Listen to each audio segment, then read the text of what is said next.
Та бүхэндээ топосток бохор ус цэвэрлэх төхөөрөмжийн үйл ажиллагааны зарчмыг наривчлан авч үзүүлье. Станцын дотор талд хүлээн авах камер, аэротинкийн камер, 2 дахь тунгаагуур, лаг докторжуулагч, мөн цахилгааны шийд болон компрессорын битүүмжилсэн тасалгаанаас бүрдэнэ. Бус төхөөрөмжийн ажиллагаа нь органик нэгдлүүдийг эсэлдүүлэх замаар устгах гэж зөвлөдөг.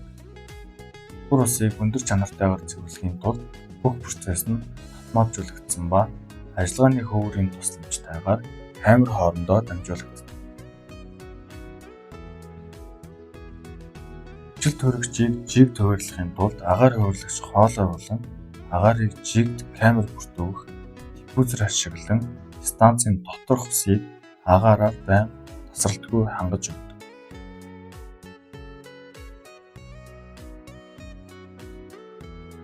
Компрессорын тасалгаанд компрессор 1 болон компрессор 2 байрлах бөгөөд төхөөрөмжийн тангиудыг агаараар хангана.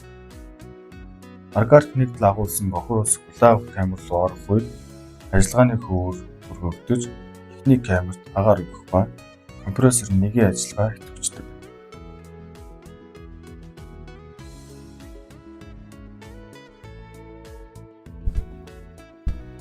Том хог хаягдлын шүүлтүүр нь хүлээн авах камераас аэротинкийн камер руу шингэнийг дамжуулах хоолой бөглөрөхөөс урьдчилан сэргийлнэ.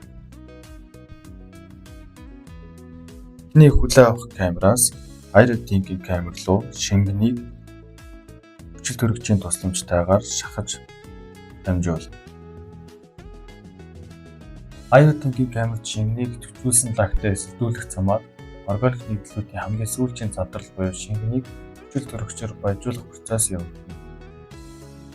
Өөрөөр хэлбэл төвчүүлсэн лагийн бичил биетүүд нь ууссан болон уусаагүй органик нэгдлүүдийг эсэлдүүлдэг бөгөөд энэ нь бичил биет бактери амьдрах таатай нөхцөл байдлыг бүрдүүлж өгдөгөөрөө давуу тал юм аа.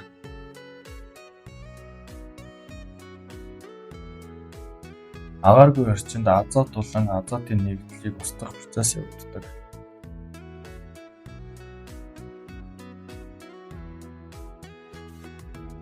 Дараа нь цэвэр ус болон идэвхт лагийн холимгийг шингэн дамжуулах хоолойгоор тунгаагуурын хэсэгт шахаж өгнө.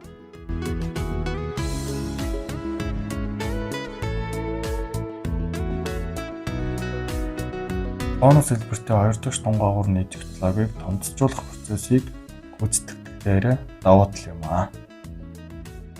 Харин цэвэрлэгдсэн усыг станцын загвараас хамааран алгадсан эсвэл өөрөө урсгах замаар нарийн шүүлтүүрээр дамжуулан зайлуулж болно.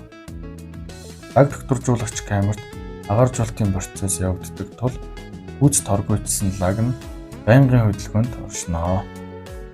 Лаг докторжуулагчийг хүчил төрөгчөөр хангах нь биомассын ялзрах процесс үүсэхгүй байхад эзэлдэг. Хүлээн авах камер дахь бохор усны түвшин буурсны дараа ажиллагааны хөвөр доошилж ажиллагааны горим солигддог.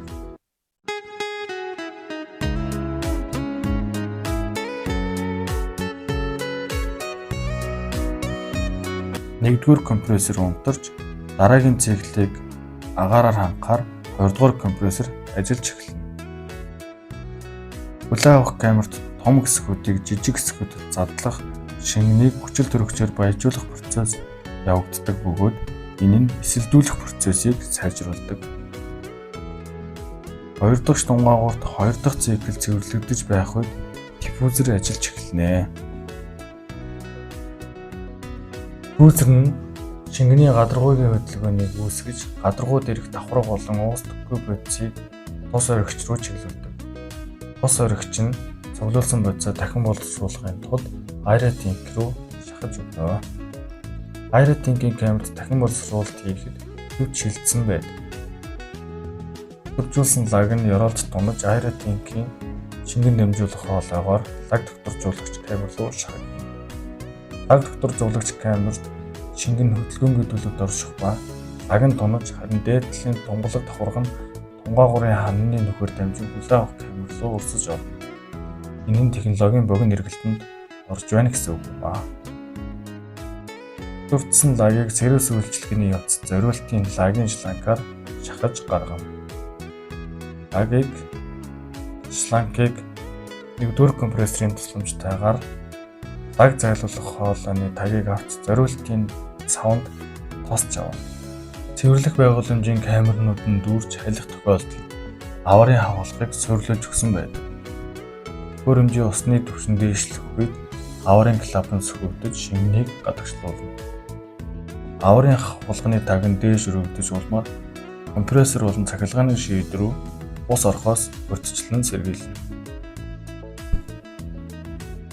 Хөрсний шин чанараас хамааран топоос нь 3 төрөл байдаг ба бүх төрлийн хөрсөнд тохирдог стандарт лонг, хүчтгсэн лонг гэсэн загварууд байдаг. Эдгээр нь хүзүүний өндөр, их биений хүчтгсэн байдал, хязаан бүтц зэргээр өөр байдаг. Тэр гүн суйрлуулахаас шалтгаалan хөрсний даралтыг бууруулахын тулд хөрөмжийг хүчтгэх шаардлагатай болдог. Өргөн хүрээний загварын сонголт нь өргөн хэрэгцээ, хэрэглэгчийн шаардлагад нийцсэн суйрлуулалт хийх боломжийг олгодог. Станцын загвар сонгохдоо 3 үндсэн үзүүлэлтийг харгалзан үзэх шаардлагатай байдаг. Нэгдүгээр, 2 цагийн турш хүлээн авах камерт орж ирэх бохир усны хэмжээ. Бос загварууд технологийн дагуу мэргэжлүүдний тогтоосон ус боловсруулах хүчин чадалтай байдаг. Хоёрдугаар, хэрэглэгчдийн тоо. Станц бүр тодорхой тооны хэрэглэгч ашиглахаар тооцоологдсон байдаг бөгөөд хэрэглэгч тус бүр хоногт 200 литрээс илүүгүй ус зайлуулах гэж тооцсон. Хэрэглэгчийн тоог 200 литрт үржүүлснээр та хоногт хэдэн литр бохир ус боловсруулах хүчин чадалтай ямар станц сонгохоо тодорхойлж болно. 3-дугаард барилгаас гарах бохирын хоолойн гүн. Бохирын хоолойг станц руу бага зэрэг налуу суйрлуулах нь зохистой. Хөвчлэн 110 мм-ийн диаметртэй хоолойг суулгахдаа 1.5-аас 2 см, 160 мм-ийн диаметртэй хоолойг 1 см уналтайгаар гэх мэтчлэн станц барилгаас хол байх тусам бохирын хоолой унал илүү гүн болдог. Бохирын хоолойг хэрэг гүн суйрлуулахаас шалтгаалan топоосын загварыг сонгож болно. Топоос бохир ус цэвэрлэх байгууламж нь бие даасан хариуцлага татваргын бусад хувилбаруудаас хэд хэдэн давуу талтай байдаг.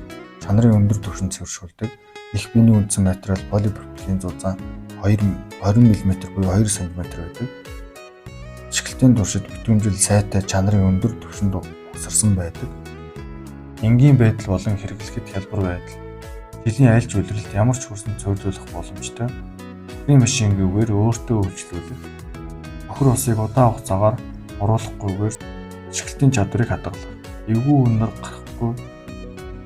Байгаль орчин дээлтэй ба хүрээлэн буй орчинд аюулгүй. Үйлдвэрлэгчээс топоос загварт 10 жилийн чанарын баталгаа өгдөг. Компрессорын доног төхөөрөмжийн сэлбэг хэрэгслийг хүсэлтийн хамт бэлэг болгон өгдөг. Бос бохир ус цэвэрлэх байгууламж нь бохир ус зайлуулах асуудлыг шийдвэрлэхэд хариуцлагатай хандаж зөвхөн өөрийн болон хайртай хүмүүсийнхээ тав тухыг хангахаас гадна манай гарагийн усны нөөцийн хүрээлэн буй орчны төлөв байдал анхаарал тавихыг хичээдэг хүн бүрт зориулагдсан бүтээгдэхүүн юм аа. Анхаарал тавьсан та бүхэндээ баярлалаа.